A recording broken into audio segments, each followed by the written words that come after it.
मन का दर्पण, शांति की खोज। बहुत समय पहले की बात है, एक युवक था जिसका नाम पथिक था। वो बहुत अमीर था और उसके पास दुनिया की हर सुख सुविधा थी, लेकिन उसका मन हमेशा अशांत रहता था। उसे ऐसा लगता था जैसे उसके भीतर कुछ बहुत कीमती खो गया है। वो शांति की तलाश में दर दर भटक रहा था, पर भीड़ भाड़ वाले शहरों और शोर शराबे में उसे कहीं भी चैन नहीं मिला। अपनी खोज में चलते चलते पथिक एक ऊंचे पर्वत पर पहुंचा, जहां एक पुराने पेड़ के नीचे गुरु नीरव शांत भाव से बैठे थे। नीरव की आंखों में ऐसी स्थिरता थी जो पथिक ने पहले कभी नहीं देखी थी। पथिक ने उनके चरणों में झुककर प्रणाम किया और धीरे से कहा, गुरुदेव, मैं शांति चाहता हूँ, मुझे जीवन का सत्य बताइए। गुरु नीरव ने अपनी आंखें खोली और पथिक की ओर देखा। उन्होंने कोई बड़ा उपदेश नहीं दिया, बल्कि पास ही मौजूद एक छोटे से जलाशय की ओर इशारा किया। वो जलाशय जंगली जानवरों के गुजरने की वजह से बहुत गंदा और कीचड़ भरा हो गया था। नीरव ने कहा, पथिक, मुझे प्यास लगी है, क्या तुम उस जलाशय से मेरे लिए थोड़ा पानी ला सकते हो? पथिक एक मिट्टी का प्याला लेकर जलाशय के पास गया।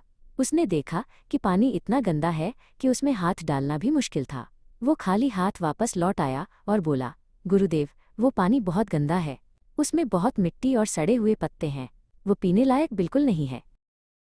नीरव मुस्कुराए और बोले, कोई बात नहीं पथिक, हम थोड़ा इंतजार करते हैं, तुम बस यहीं मेरे पास बैठो। पथिक थोड़ा हैरान हुआ, लेकिन वो चुपचाप नीरव के पास बैठ गया।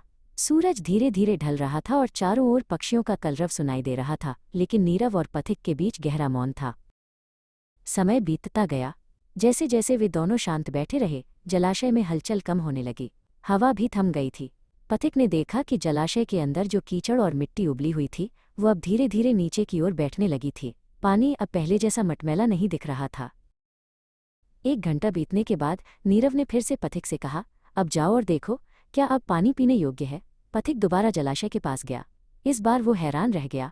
सारा कीचड़ नीचे बैठ चुका था और पानी कांच की तरह साफ और पारदर्शी हो गया था। पथिक ने पानी भरने के लिए हाथ बढ़ाया तो उसने जलाशय की साफ सतह पर अपना खुद का चेहरा देखा। उसे अपनी आंखों में वो शांति दिखाई दी जिसकी वह तलाश कर रहा था। उसने प्याले में निर्मल जल भरा और गुरु नीरव के पास ले गया।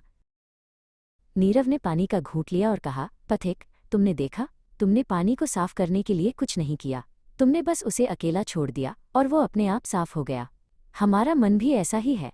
जब विचार और इच्छाएं इसे गंदा करती हैं तो हम शांति के लिए भागते हैं, लेकिन शांति कहीं बाहर नहीं, बल्कि रुक जाने और ठहर जाने में है।